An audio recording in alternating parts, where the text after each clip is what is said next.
Olá pessoal, bem-vindos a mais um capítulo da minissérie Geoterapia, o poder terapêutico da Terra.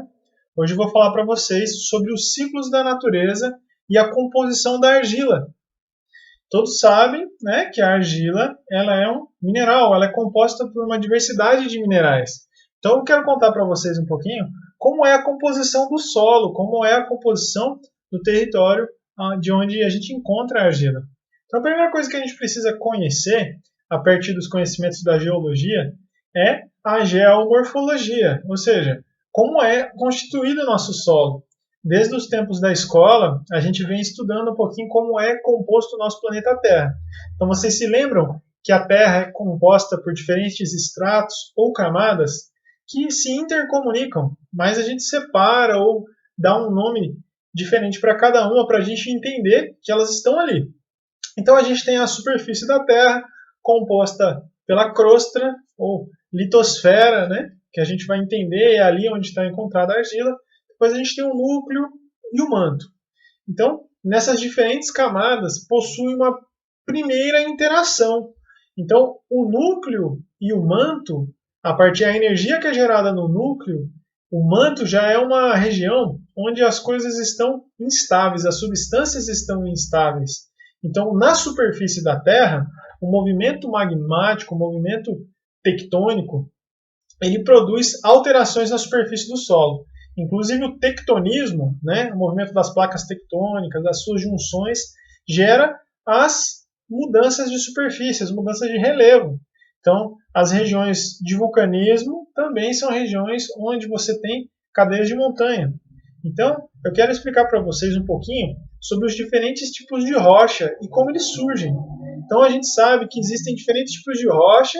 Então, a gente tem as rochas magmáticas, as rochas sedimentares e as rochas metamórficas. Tudo isso a gente está falando da superfície da Terra. Uma questão interessante é que o movimento do magma ele altera a configuração das placas e esse movimento vai gerar imersão, digamos assim, a imersão, ou seja, o conteúdo que está dentro da crosta terrestre vem à superfície, passa por um processo de resfriamento e essas novas substâncias, essas novas rochas formam as rochas ígneas ou rochas magmáticas. Mas desse tipo de rocha a gente pode falar em geoterapia da lama vulcânica, que é um tipo de rocha desse segmento, né? Depois a gente vai falar mais e observar e estudar mais aprofundado as rochas sedimentares. O que significa rocha sedimentar? Aquela rocha produzida a partir de um sedimento, de um detrito. Ela teve uma placa rochosa, um mineral mãe. Ela vem de um escudo cristalino, ela vem de uma constituição que se dissolveu. E o que dissolve, o que transforma a rocha sedimentar? É a ação da natureza, que a gente chama de intemperismo. E o que é o intemperismo? O que compõe o intemperismo? Como é que o ciclo da natureza vai afetar as rochas sedimentares?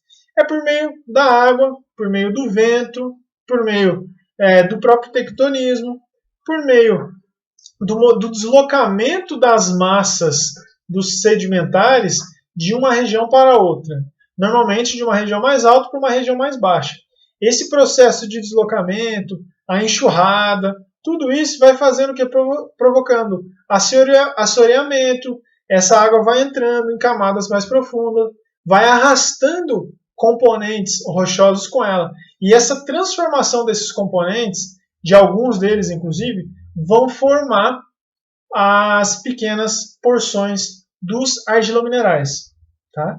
Então é assim que vai se formando a argila, por meio do ciclo da natureza, a ação da natureza ao longo de milhares de anos, a gente vai conseguindo formar os minerais de argila. Então pensem comigo, que além deles estarem na natureza, ou seja, a argila, quando você vai utilizar ela, além dela ser um recurso natural, a biodisponibilidade dela, ou a existência dela para nós, só foi possível por meio desse ciclo enorme, maravilhoso, que faz com que ela fique disponível para nós. Agora a gente vai entender que algumas rochas específicas, né, sedimentares, sobretudo, vão formar uma gama enorme de argilas, de diferentes tipos de argila. A gente vai até ver que as rochas mais simples ou rochas que são mais parecidas, esses detritos, esses sedimentos, que são mais parecidos ou que têm uma composição mais autêntica ou igual, similar ou igual a uma rocha maior, são argilas mais puras, como as caulinitas, tá? Argila branca, né? De uma forma mais clara para vocês. Agora, essas argilas de cor composta, que inclusive podem ter composições muito diferenciadas, com usos muito diferentes, por exemplo, existem argilas mais radioativas, existem argilas mais analgésicas, cada uma que vai ter seu espectro de ação. Tá? Elas já estão mais distantes da rocha-mãe. Por quê? Porque elas já passaram por um processo de intemperismo maior. E aí o que aconteceu? Elas foram se encontrando e foram acontecendo trocas dos minerais originais que formavam a rocha-mãe, de onde ela é, elas foram arrastadas ou foram transformadas, né? E esses elementos de outros minerais que estavam no mesmo percurso, com outros minerais que foram se encontrando e estabelecendo trocas de elementos, trocas moleculares a nível químico e físico, você tem uma nova composição. E graças a essa gama enorme de trocas entre certos minerais da argila com outros minerais dispostos no mesmo ambiente, que você tem uma composição tão diversa e tão rica nas argilas que a gente usa a nível terapêutico. Tá? Então é isso, pessoal. Só para vocês entenderem um pouquinho como é que é o processo do ciclo da natureza. Quem quer saber mais, vem estudar geoterapia. É só clicar aqui embaixo para saber mais. Quem curtiu, dá um like. Quem quiser conhecer um pouco mais aí sobre Ayurveda, naturologia, geoterapia, é só continuar inscrito no canal, que o que eu puder fazer para ensinar e estimulá-los a vocês a praticar recursos naturais para olhar para si, para cuidar da sua saúde, eu vou estar sempre fazendo. Gratidão!